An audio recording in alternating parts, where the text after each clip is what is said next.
Good morning to everybody and other associates and investors. I want to apologize for the delay. We had a problem and we have to change. We will be compensated by the great presentation. I am Sandra Perez, Counselor of Apimec, Brazil. We are here with great pleasure to have another meeting in partnership with Uziminas. Representing Uziminas are the VP of Finance and Relations with Investors, ALBERTO, and the General Manager of Relations with Investors, Mr. Leonardo KARAN. Okay, so Alberto, the word is with you.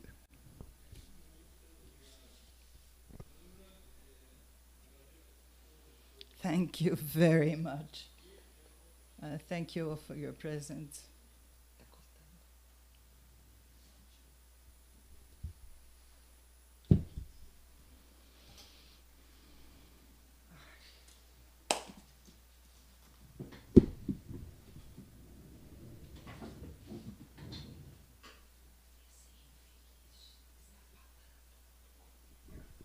Congelou.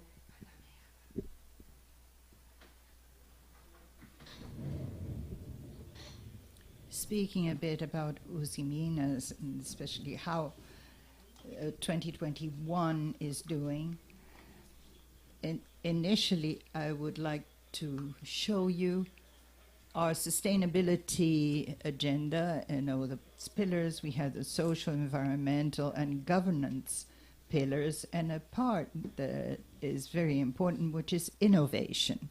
These items will be the next slides. Speaking a bit about the social aspect, I know those who follow Uziminas for some time. We have the Foundation São Francisco Xavier, founded in 1969 to manage our social works. And under this management, we have 5 hospitals, the school, the São Francisco Xavier in Ipatenga, and it works with elementary school and a center of odontology, integrated odontology, and a health plan that, in addition to taking care of the health of our employees, does the health management, third parties, the public in general, and other companies. So it's a plan that has a good number of members. In addition to this, today the foundation is preparing a hospital. This hospital is in the the former building of Usiminas in Belo Horizonte. So we passed to the foundation that now will have a very noble use. And with the initial opening of 140 beds, the plan foresees 380, but initially we start with 140 in the capital of Minas Gerais, where we have a deficit in regards to hospital beds. It's a very bold project. Still talking about the social aspect, we also have another foundation, the Uzimines Institute, founded in 1993, takes care of educational, cultural, and sports initiatives. In these 28 years of existence, it realized and achieved more than 2,000 projects with more than 353 million reais invested. The cultural center is also in Ipatenga and is a reference as a cultural equipment, a facility not only for the region but all the Steel Valley. In October, we inaugurated a center, a memory center, in Ipatenga. It's occupying a facility that is the heritage of the city, public heritage, and this new center has a collection telling the story of the steel industry. In the case of Ipatenga, well, Uziminas emerged before Ipatenga, so it's connected very much to the growing of the city. And we have a collection, an art collection, modern and contemporary art, that was part of Uziminas' collection.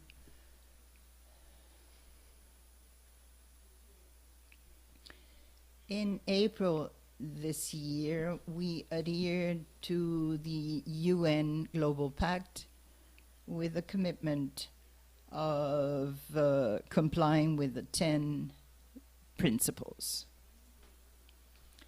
Still, in regards to the social, but also looking at the environmental pillar, since 1984, we have had the Sherimbabo project. It's for the students and for the community, and it was a pioneer 30-something years ago. We count on more 2.6 million visitants.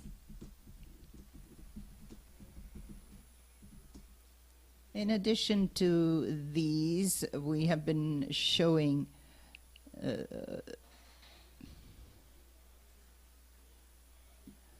the initiatives, social environment, so mobilizing through the paths of the valley, mobilizing all for water, and mobilizing for labor.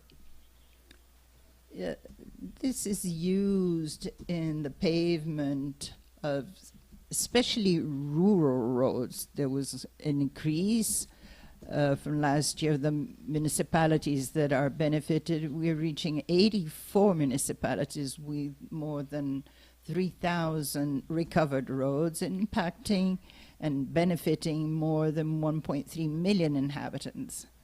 In the case of the Mobiliza pela Agua, for water, mobilization for water, it's a counterpart of this Paths of the Valley. In addition to the recovery of the roads, we also require the recovery of water sources. The number of municipalities is the same, 84, as if it were a counterpart exactly. And more than 1 million seedlings planted, and more than 4,700, 4,800 recovered sources. Here in the mobilizing for labor, we have blocks with added in the metal, where we have 250 benefited people with sentence reduction or former inmates, contributing to the reduction of public spending. Also, in the environmental aspect, this year we have an inventory of GHG emissions. This inventory allows us to participate in the carbon closure project, and the inventory was classified as a gold seal for the publicizing of inventory at the highest level of the GHG protocol. I would like to highlight also the implementation that is in the final stage, inauguration now in the beginning of December, of our dry stacking.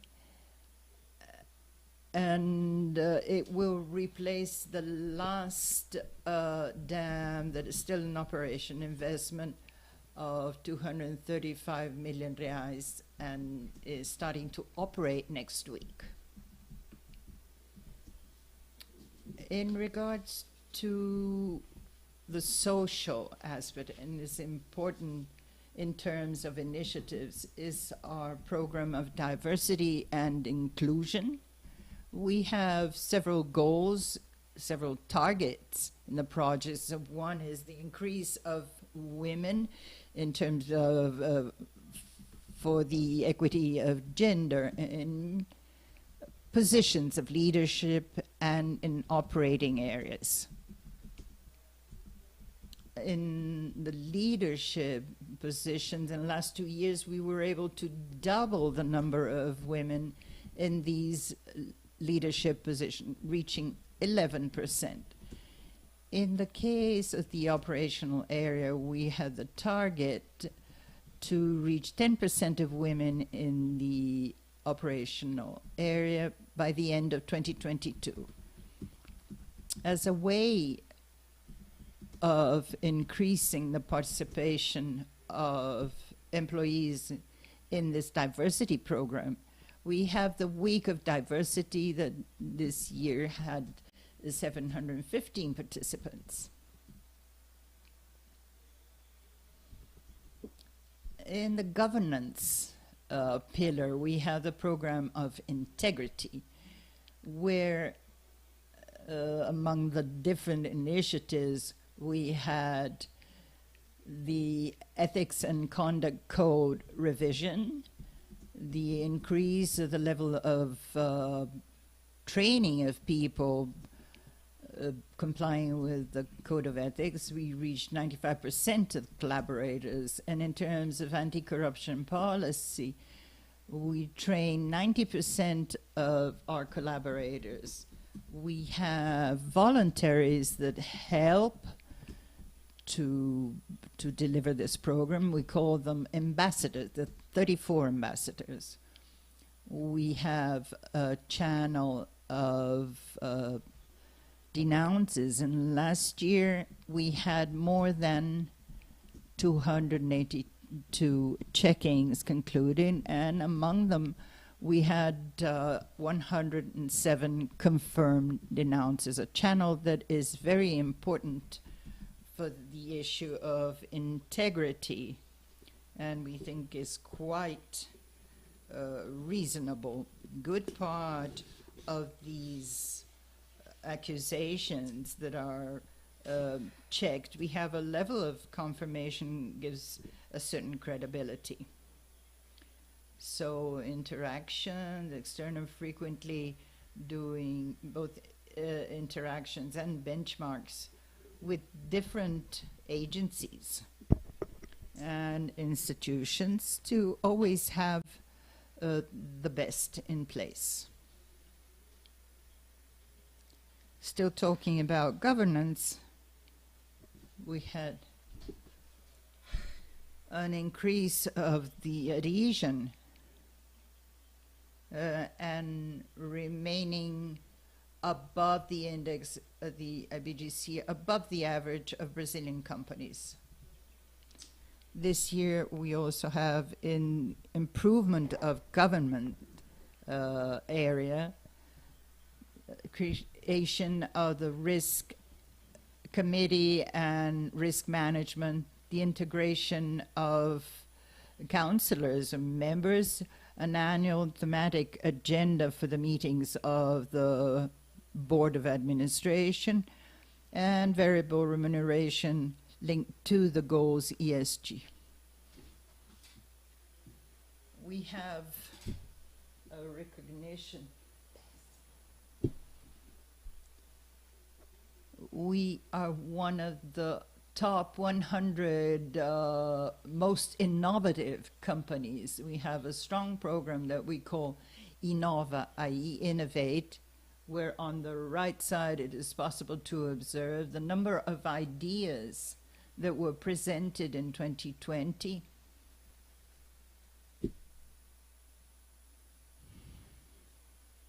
More than 1,100 ideas generated in 5 other companies of the group, and we can observe a great participation of our employees. Integration to the initiatives. Still in the issue of innovation, we had the development of new products. We had the implementation and the launching of 2 new products of high resistance. And I have to mention, this year we completed 50 years of our research center, the greatest research center for the steel industry, investment of 30 million reais, 100 professionals, 15 labs, and the greatest number of patents in Latin America for the steel industry always. Looking at the situation in the economy, especially the steel industry, we had total sales of steel per quarter. So considering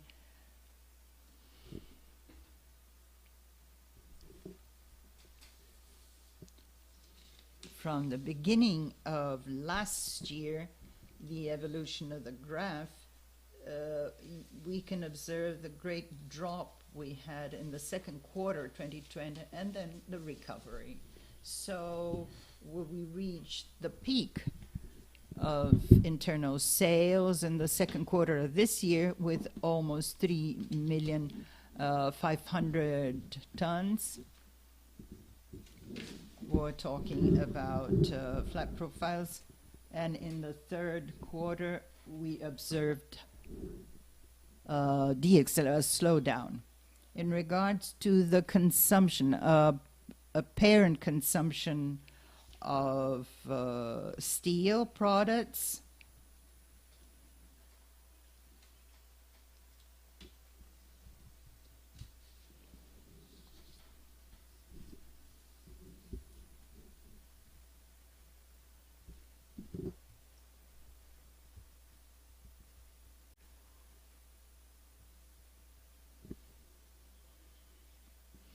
I've got an allergy, so I apologize.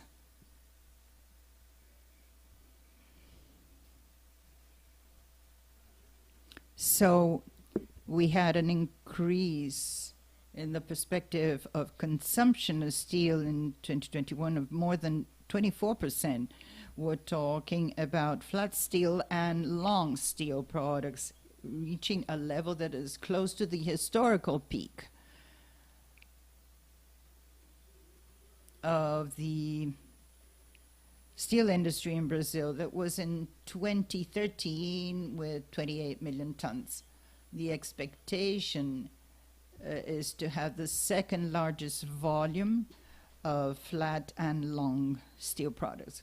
Where does this increase come from?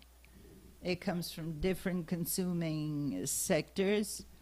It's the automotive vehicles, an increase expected of 60% to 10%, and capital goods with a great increase, 26%, in civil construction increase of 90%, and also appliances, the production with an increase of 7%. In regards to 2022, we have one concern in regards to the GDP, which the expectation is of a very reduced GDP if compared to 2021.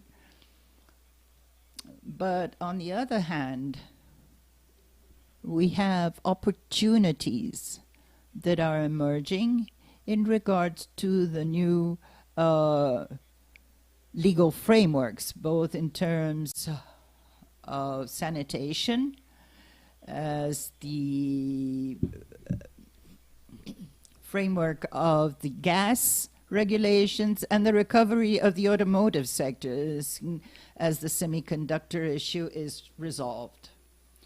Talking a bit about the financial outcomes of Uziminas. In 2021, we had up to 9 the best result when we looked the accrued for the 3 quarters, the best result, best historical result outcome, and accumulated in the 310 billion, 3 million EBITDA. The best quarter was the second one this year.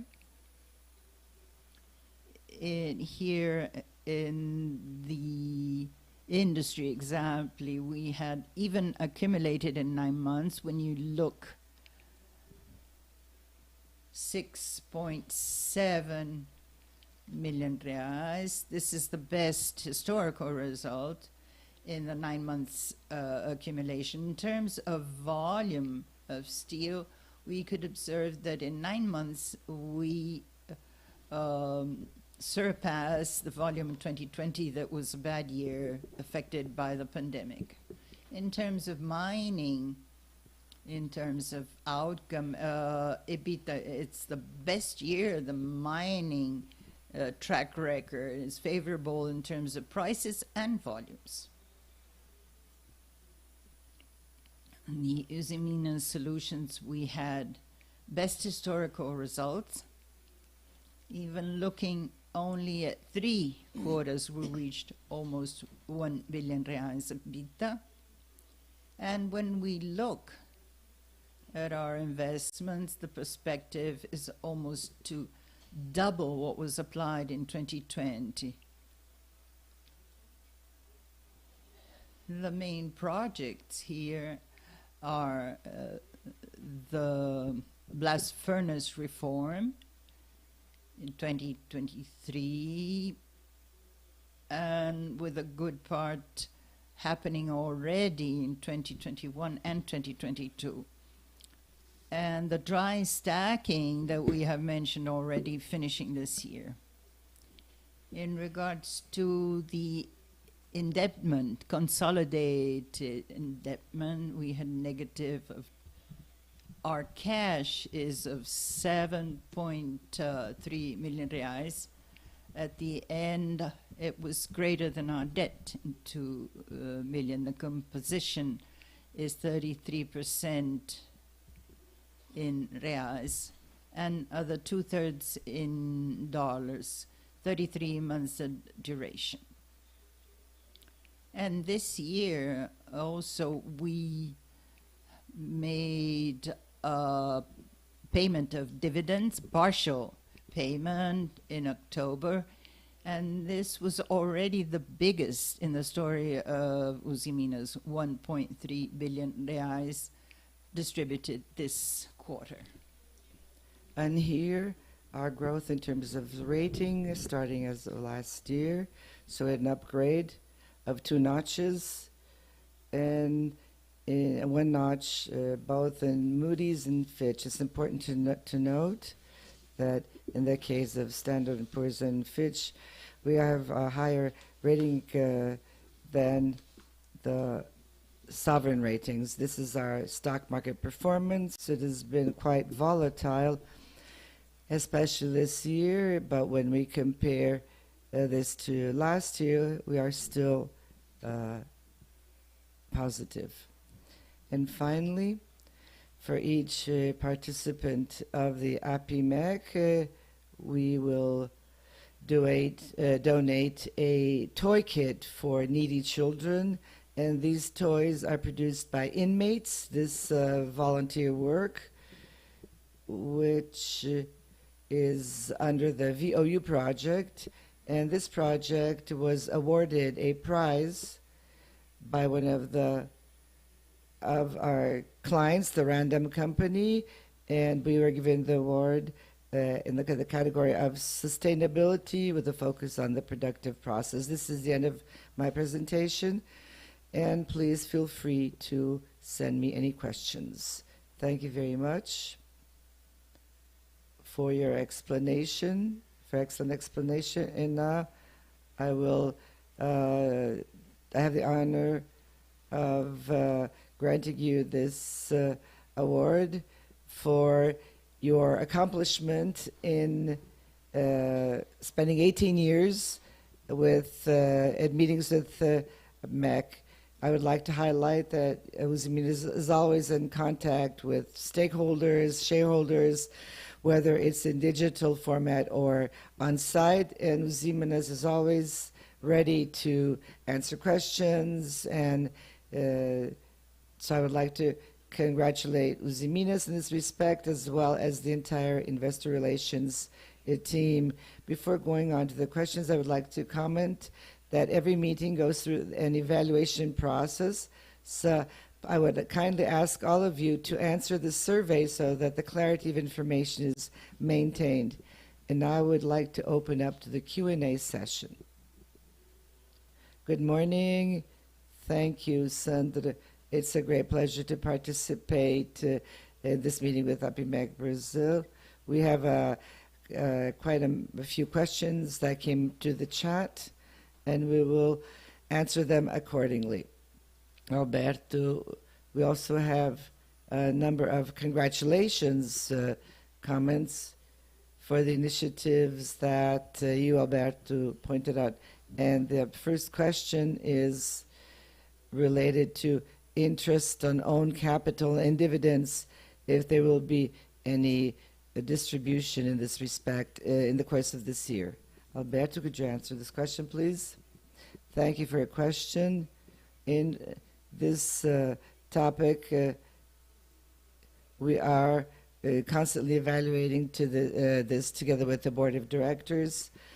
I did not have any basis to answer this question, but this is something that we keep track of, and we address this issue consistently, as we already distributed the dividends in advance this year, and so we're constantly evaluating this with our board of directors. But under our policy, the intention is always to maintain the payout of 25%. So for the time being, this is the policy. So the payout will not be changed, but as for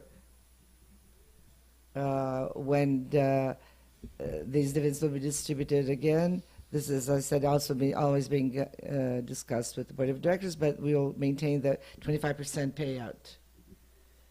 I have a question from Kagurani from BGT Pactual. He would like to comment how are the automotive contracts progressing, if there are any ideas in terms of adjustment, and what is the qualitative reasoning behind these negotiations?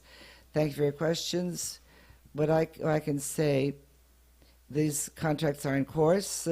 These are negotiations that are always very complex and quite lengthy, so it's difficult to predict what the result will be.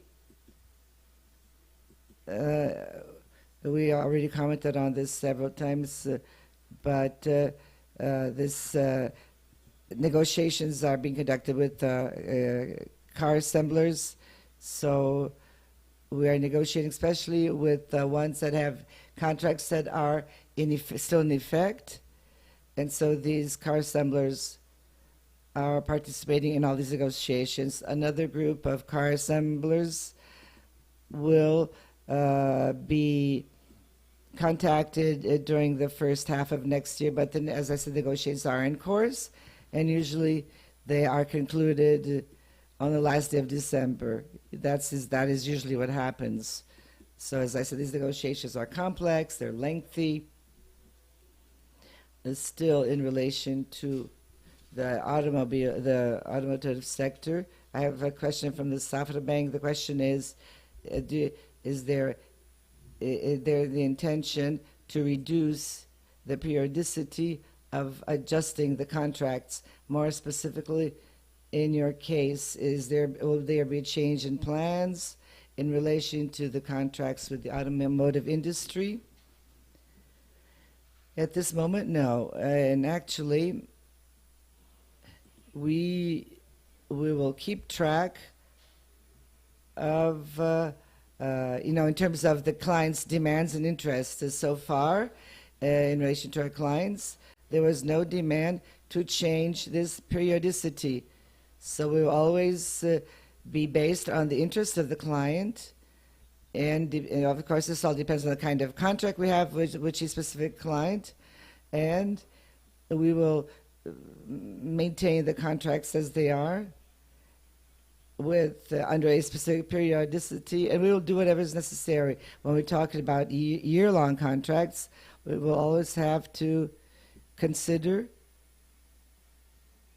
the periodicity of the contract, the terms, and so on. So So in our understanding, in the medium term, there will not be any major differences in terms of the duration of the contract, because at the end of the day, it's important for us to be prepared regardless of the periodicity of each specific contract. I have a question from José Bento. His question is, if under ESG, how are you dealing with the dams? Because investors, can they be okay with this in terms of dams that might be problematic ones? Well, this is our status. In our case, we had 3 dams in the past in our mining operations, and 2 dams were out of operation. They had been decommissioned, and 1 dam is still in operation until the end of the month of December. Both dams that were out of operation, one of them was totally decharacterized, so this is no longer a dam. There's no longer a dam in that site. Another dam is in the process of decharacterization, and the 3rd dam, which is still operating, is a dam that has the best dam design, because this dam is downstream, so it is a safer design. But this dam will also be closed down at the end of December because of the startup of our dry stacking operation, which will substitute this 3rd dam. And once this 3rd dam is no longer in operation, then we will start the work to decharacterize this dam as well. And so in a short while, the mining operations will no longer have dams for tailings. Water dams, depending on the operation, it's necessary to have this, but the tailings dams, which are the ones that cause the highest concern, so within this time span, then they will be totally put out of commission. So, of course, depending on the time that this decharacterization of the 3rd dam will happen, but at the end of December, this 3rd dam will no longer be in operation, and then the steps will be taken to decharacterize it. But of this 3 dams that we used to have, 1 is no longer exists. The second was in the process of being decharacterized, and the last dam will start decharacterization as soon as we put it out of operation. So I would say that in terms of tailings dams, we are not in a comfortable situation, I wouldn't put it this way, but the situation is controlled, it's significantly controlled. Thank you. We have a question from Arthur Chagas from GDWE Asset Management. He would like to know if there is space for expansion. Do you see this scenario, whether it's in acquisitions or other such operations today in Uziminas, if we think in terms of output capacity, if we think in terms of the end product of the finished product, though we have our output capacity is close to 7 million tons. This year, we should achieve around, in terms of production and sales, we probably will achieve 4.8, 4.9, or something, or thereabouts, under the guidance. So there's still space to increase our output capacity in terms of finished products. I'm talking about the steel mill specifically, okay? But without entailing major investments, this is only to increase output capacity. Any discussion in terms of output capacity, this first has to go through, first you have to wait for the output capacity to reach its limit. However, when we look in more detail, we see that some product lines are already, that their output capacity is achieving the desired ceiling. For example, the galvanized hot rolled products. We have 2 lines in this respect. Two of them are hot rolled, and the other one is electric galvanization. So these lines have been operating closer to the ceiling of the output capacity. So these are lines that produce a product that has a high demand, especially by the automotive sector. And it might make sense to add output capacity in view of the fact that we are almost reaching the ceiling. So I would say that the total volume of output capacity of finished products will not hit the ceiling, because especially when we substitute the cold rolled products for galvanized products, so the 7 million tons of maximum capacity, that will not change, but the quality of the mix will increase. This is something that is being evaluated, in terms of adding a new galvanization line. But other than that, the other lines are still still have a lot of space to increase output capacity, but there's no need at the moment to increase his output capacity. Now we have a question from Stefan Westcott from Citibank. He asks you to give an update of the costs for the fourth quarter, 22. So let's talk about costs.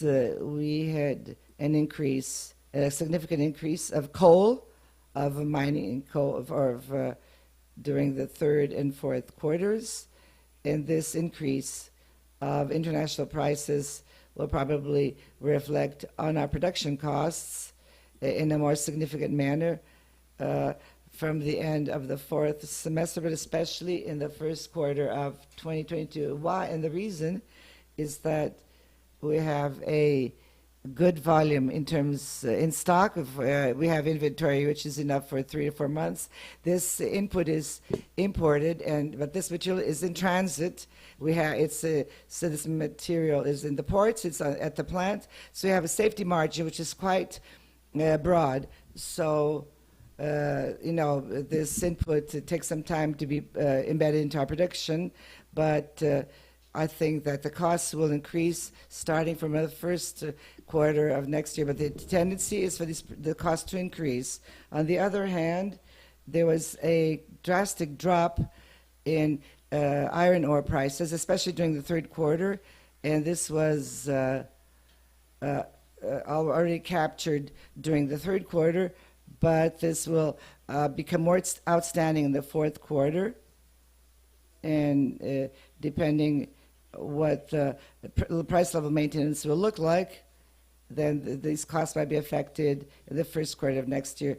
And this will happen because in the case of iron ore, our main plant here in Ipatenga is very close to the mines themselves, so it does not make sense to maintain a very high inventory of raw materials. So our cycle is much faster, and this cycle is already showing up in terms of cost effects. So for the fourth quarter, yes, we will have some changes. And finally, another important input for us within our configuration is the acquisition of plates from third parties, and this already has a certain cost level. Depending on the origin of this plate, there's a certain inertia before it is part of our production costs, but in general, we have seen a tendency of dropping prices, of international plate prices, and this is in track what's going on with the iron ore prices, and this will be embedded in our costs with some kind of delay, because depending on the origin of the plates, it might take 2 to 3 months before these plates are embedded into our production costs. We know these are imported plates. We buy them in Europe, for example, and to be more specific, these imported plates come from Ukraine or Russia, and by the time these plates come to Brazil, it takes about 30 to 40 days, but before, this is part of our cost-related process, this takes about 2 to 3 months before all of these plates are included in our production costs. Thank you, Alberto. Now we have one more question from Stefan from Citibank. if there's any news about the repair works in Ipatenga of the blast furnace. There's no news. The repairs continue as we announced to the market. The expectation is that the furnace be ready by the beginning of April, and it will be ready as from April. Monday por email.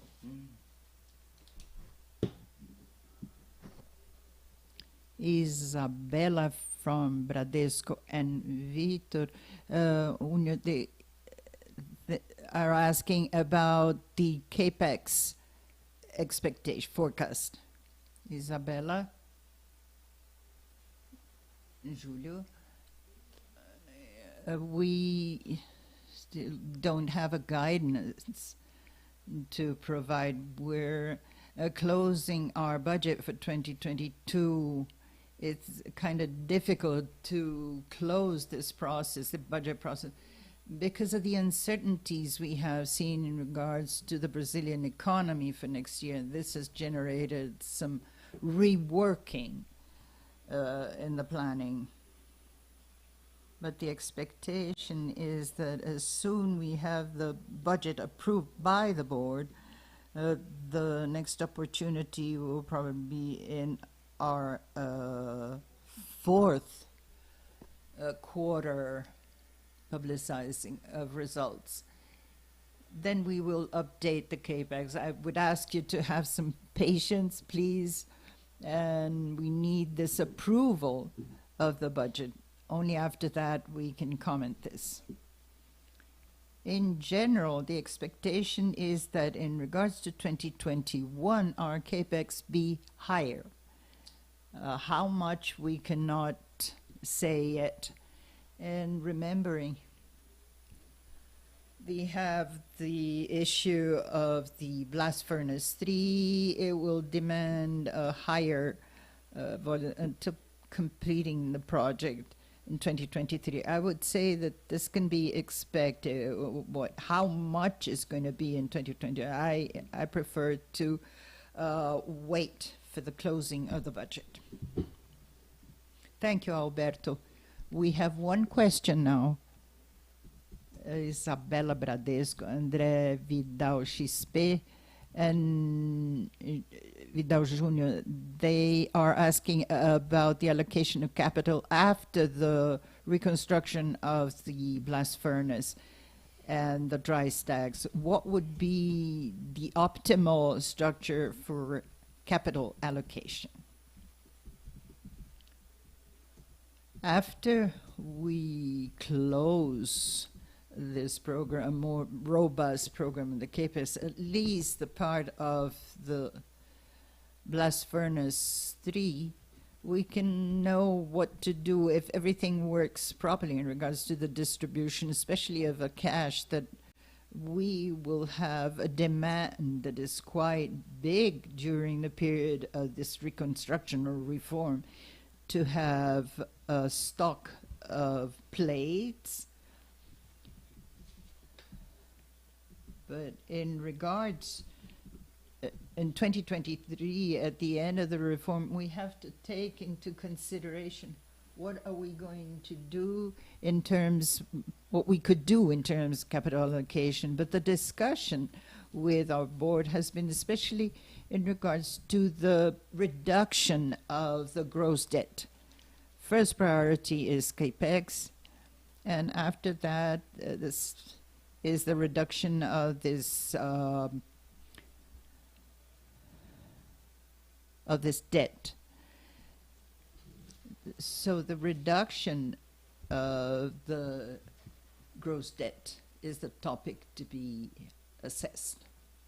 A small compliment about the Victor Jr. is asking what is the value of the debt per EBITDA. We don't have a guidance from the board, but the question here is beyond the issue of the cash itself, also, what's the level of EBITDA that we can consider normalized? This leverage thing, we saw last year that the industry in the last years has been suffering a volatility. What is a situation that can be normalized? What would be the ideal level of debt EBITDA? And look at the leveraging. It's a discussion that we haven't yet determined or validated with the board. But as CFO, I understand there's something below 2 is suitable. But it's difficult to say, and we don't have an established guidance.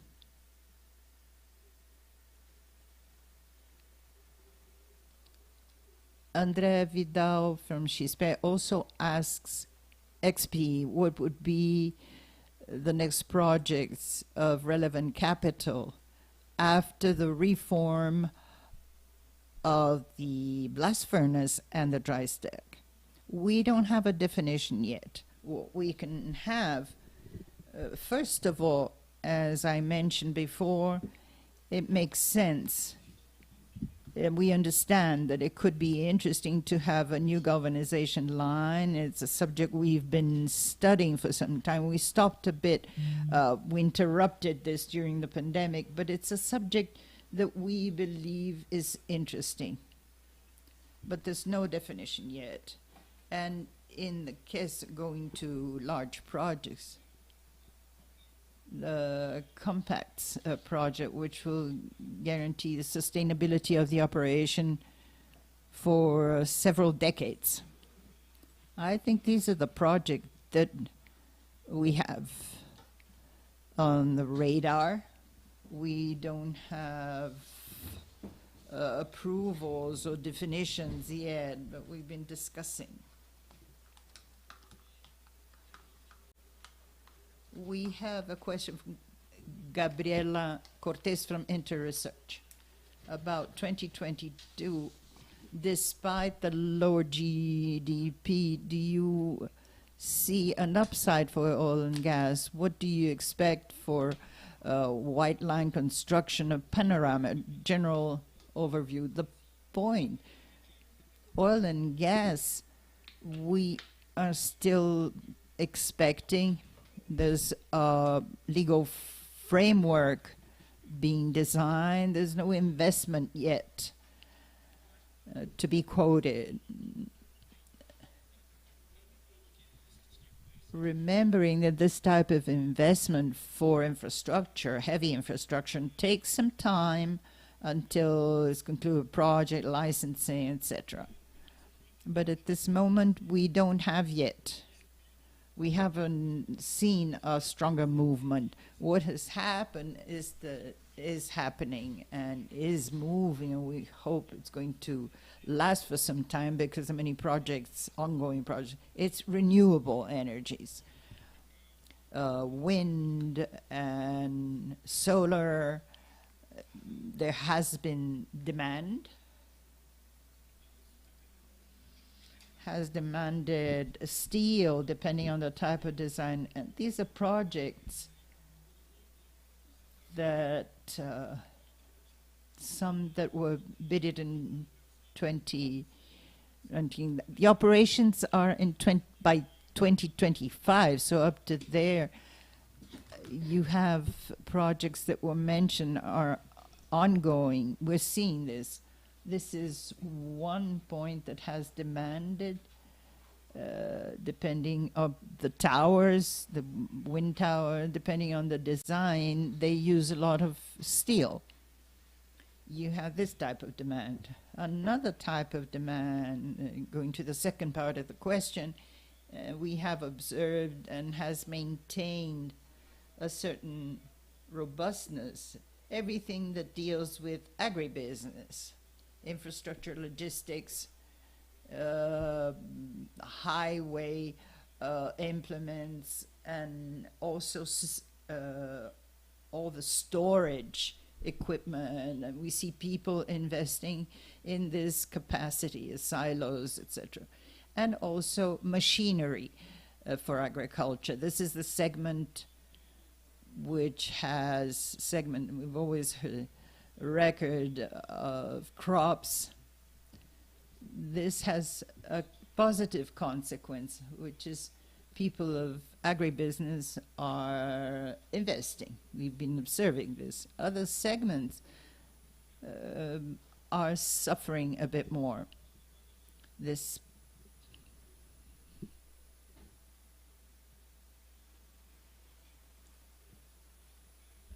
The volatility and the increase of the interest rate is something that has decreased the demand. And the automotive, everybody knows, everybody sees there's a semiconductor issue.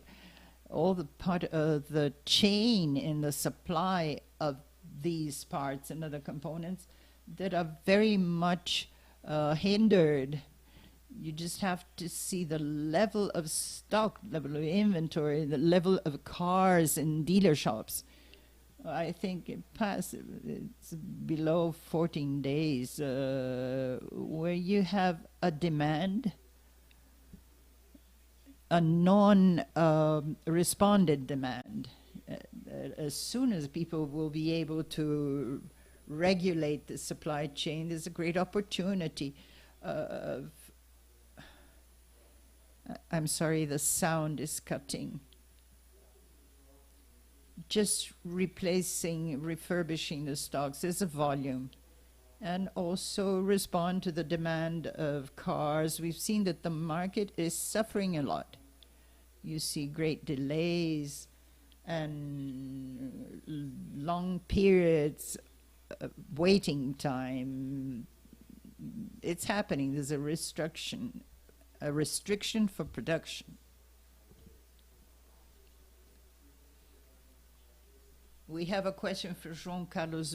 He congratulates you for the last year's performance, and he asks, he would like to have this impact on production of the blast furnace 3. João Carlos, thank you for your question. So the reform of this blast furnace 3, it's programmed for 2023, the conclusion. It's a project of almost 2.1 billion reais. The period is 110 days. So this lost time. And this stop goes to the middle, by the middle of the third quarter. This is the period expectation. During these 110 days, to maintain the market well provided, we'll use plays that have to be stocked before the stop, and the volume is more than 600,000 tons. During this period, to maintain the refurbishing of the market, we will have to compose the stock before this stop to be consumed during this period. So market service probably won't happen, depending on the type of plate, if this stock will be bought, third-party plates, or in-house production. The cost of the plates, depending, will be different from one to the other. This will affect the cost, the production cost, because of the plates that you're going to use. But except for this, we don't see much difference. Again, the sound was cut.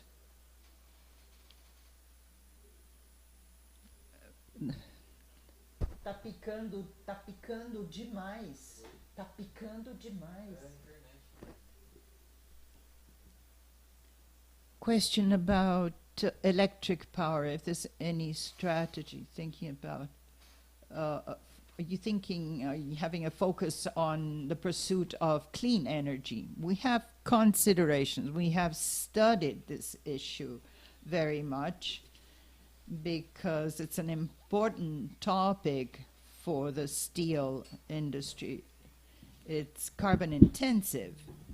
So we have to find means to reduce our carbon footprint. We have to work on cleaner sources of electric energy. We have been following this and we have studying, so we hope to have some movement towards this. We have a question from José Alves. He's asking about 5G technology is going to affect the turbines and how. It will depend on the pace of the implementation. 5G has great expectation in regards to the Internet of Things. You have more speed, greatest capacity of information traffic. This is a point that we are expecting, see what will be the pace of this implementation, remembering that our main industrial plants are outside the large centers, they're not in a capital city. So we have to understand what will be a 5G implementation in Ipatenga. Certainly we have invested a lot in the Internet of Things, automation, use of artificial intelligence tools, everything with the greatest speed in the networks. It will help a lot. In terms of control, we have opportunities in the commercial area, in the logistics. We are following this, but it will depend on what will be the pace of implementation. We depend on this to have reliability in the network. You can't have something affecting the production with an unstable network. This is an important preoccupation. Now, question from Daniel Sasson from Itaú. He would like to know if the beginning of dry stacking in mining will increase cost per ton versus the use of tailings dams. Well, the answer is yes, but this is something marginal. The thing is that with dry stacking, you have the handling of the tailings is greater. In the past, it was very easy. You just built a dam and you pump in the tailings into the dam, and that's it, the end of operation, right? But now you have to dry the tailings, and then you have to stack them, and the stacking has certain requirements on how you build up the stack. It's just not in any random way. You have to have a area that is prepared to receive this stack, and there are other steps that demand more handling. But the costs in this respect are marginal. So this is it's harder work to get rid of these tailings in this way than in comparison to depositing the tailings in a dam. But this can be a very well-balanced operation. And as I said, the cost increase will be marginal. This is our last question. So now I would like to grant the mic, pass the mic on to Sandra and then to Alberto. Thank you very much. This is a great presentation. Thank you, Alberto. I would now like to thank everybody for being here. Thank you, Uziminas, for this long-standing partnership with Apimec Brazil. And we hope that this partnership will continue for many years. And once again, I would like to congratulate the company for its different innovation strategies, as well as the ESG initiatives. We see that you are increasing the number of these initiatives in terms of sustainability.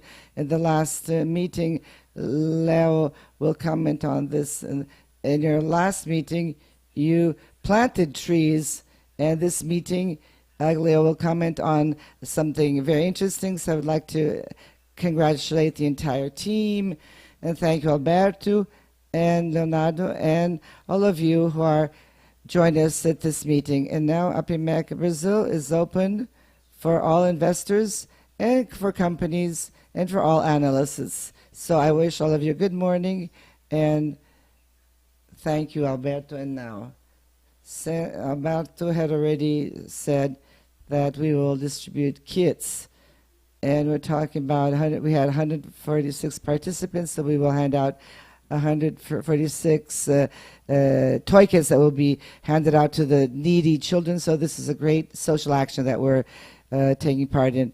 And now I would like to thank you for being here. The investor relations team is open to clarify any doubts, answer questions. So just contact us. It'll be a great pleasure to answer your questions and clarify your doubts. Thank you very much and have a good morning. Thank you, Sandra. It's always a great pleasure to be part of these meetings with Apimec. As you said, we have had a long-standing relationship. We've for 18 years that we've participated in these meetings. So it's always important for us to be part of these meetings. And I would also like to thank all of you, all our participants. It was a great opportunity to show us not only the financial results, but also the measures that we believe in. And it was good to show you what kind of initiatives the company has been investing in over the last few years, both social actions and environmental actions. In innovation, we have a 50-year-old research center, so this is nothing new to us, but it's always important to be innovative and share what we're doing. And I would just like to apologize because I have this allergy, which unfortunately impaired my presentation, so I apologize. But again, thank you very much for your attention. Thank you, everybody.